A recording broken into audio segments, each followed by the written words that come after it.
Hello, everybody. Welcome to the White House, and give it up for the world champion Cleveland Cavaliers. That's right, I said world champion and Cleveland in the same sentence. That's what we're talking about when we talk about hope and change. We've got a lot of big Cavs fans here in the house, including Ohio's Governor John Kasich and his daughters Emma and Reese. We got some outstanding members of Congress that are here, and obviously we want to recognize Cavs owner Dan Gilbert, who put so much of himself into trying to make sure this thing worked. One of the great general managers of the game, David Griffin. And the pride and joy of Mexico, Missouri, Coach Tyronn Lue.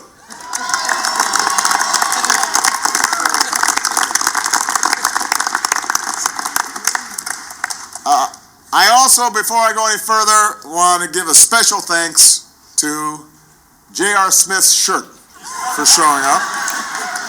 I wasn't sure if it was going to make an appearance today. I'm glad you came. You're a very nice shirt. Last season, the Cavs were the favorites in the East all along, but the road was anything but stable. And I'm not even talking about what happened on the court. There were rumors about who was getting along with who, and why somebody wanted in a picture, and LeBron's tweeting, and this was all big news. But somehow Coach Lue comes in, and everything starts getting a little smoother. And they hit their stride in the playoffs. Yeah, everybody can sit down. I'll be here for a while. They start winning. They start winning their first 10 games in the playoffs, setting record after record for three-point shooting. But obviously, what this all comes down to is a team that for the first time in NBA history comes back from being down 3-1 in the finals. The first team in history to dig themselves out of a hole like that. And I should add that by knocking off the Warriors, they cemented the 1996 Bulls as the greatest team of all time. So your president thanks you for that. Now, I know. That's funny, isn't it? Yes, it is. See, everybody's happy when their team wins. The comeback was remarkable, and you learn about people when they're down against a historically good Warriors team. Cavs won games 5 and 6 by double digits. You had both LeBron James and Kyrie Irving becoming the first duo ever to score 40 points apiece in a finals game.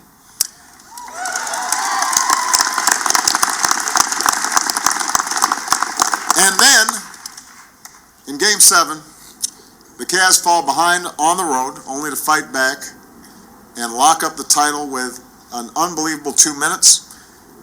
There was the block, what LeBron has said was the defining play of his career. The shot by Kyrie, putting the Cavs up 5. The stop by Kevin Love.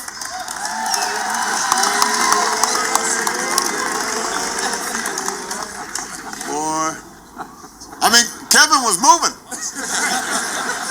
I hadn't seen defense like that. But it wasn't just those outstanding players, not then and not throughout the year, because this was always a team effort.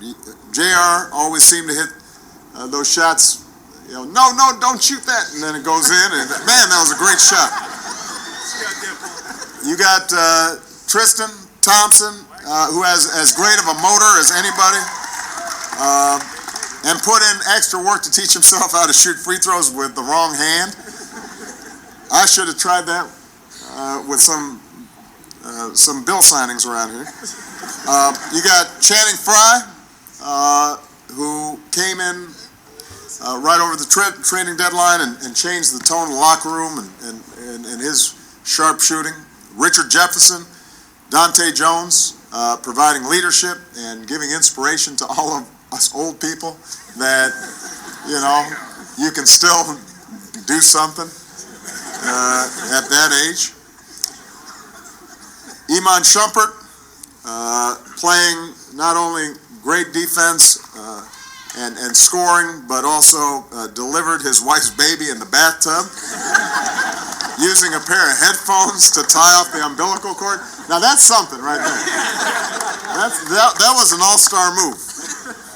Got the MacGyver flat top, which we miss.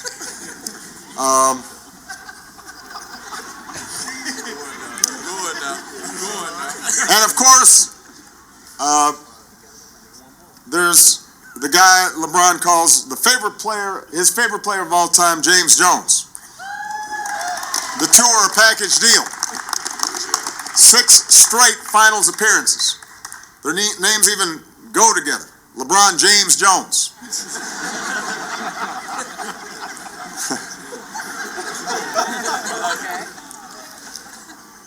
But the truth is, LeBron wouldn't be LeBron without his teammates. Kyrie, Kevin, Tristan. Michelle's brother, who was an excellent basketball player, always says that you can learn a lot about somebody's character by the way they play basketball. And when you see LeBron James, it is not just his power and his speed and his vertical. It is his unselfishness. It is his work ethic.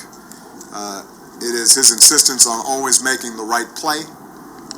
It is his determination, all of which makes him one of the great players of all time. And you saw it in those last 3 games. Put up some of the most staggering statistics in finals history. He did it the year before, despite injuries, dragging his team along to make a very competitive series. You saw it when this kid from Akron broke down and fell to his knees when he realized that he had finally fulfilled a promise that he had made all those years ago and delivered that championship back to Northeast Ohio. So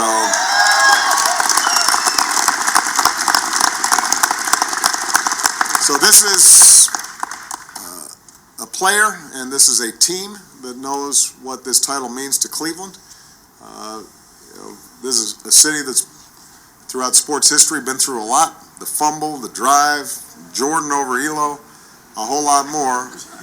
But through it all, Cleveland was always believe land, and that's why the Cavs have always given back to their fans and the community that's been so loyal to them. Over the last 22 years, they've given more than $23 million to local charities. And more than just the money, players and coaches have made about 200 visits annually to schools, hospitals, food kitchens, and more, including assisting educational programs that reach more than 100,000 kids in Northeast Ohio.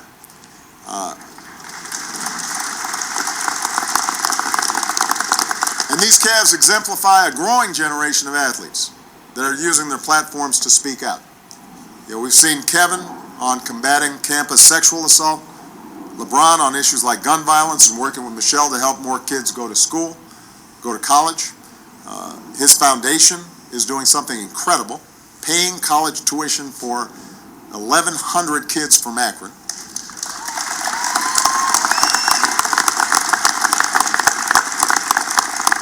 I should mention that as we were walking out, Dan Gilbert has been unbelievable in the work he's been doing in Detroit, his hometown, and giving back.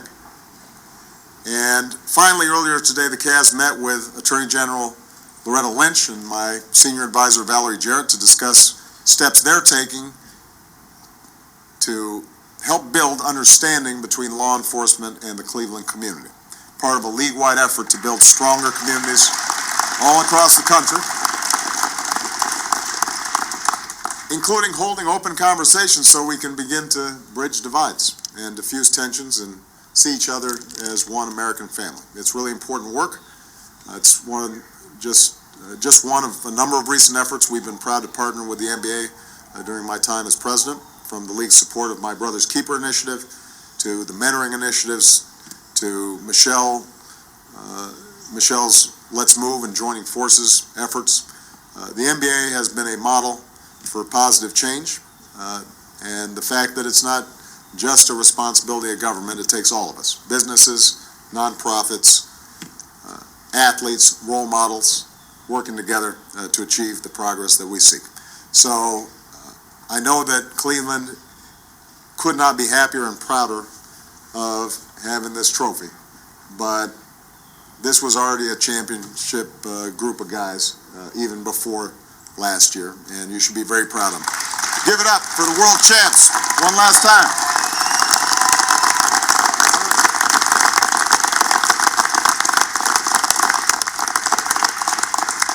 Yeah, you want to say anything? Okay.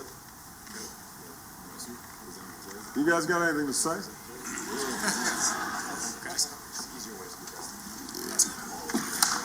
Come on, kid.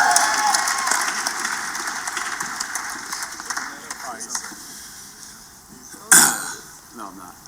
So, from the 2016 World Champion Cleveland Cavaliers, we wanted to present this 16 Obama jersey. I like this. Come on, guys. You got anything else? Now, the only thing is, though, these sleeves get tight. Can I tear these out? Can I rip them? You can rip them. Ron rips them. Yeah, I'll show you exactly how to do it. I'm joking. All right. Well, why don't we strike the podium here so we get a better picture? Team, come on up. See, I got a good team too.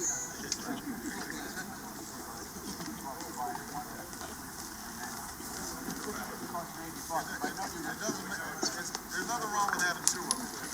Come on, get back.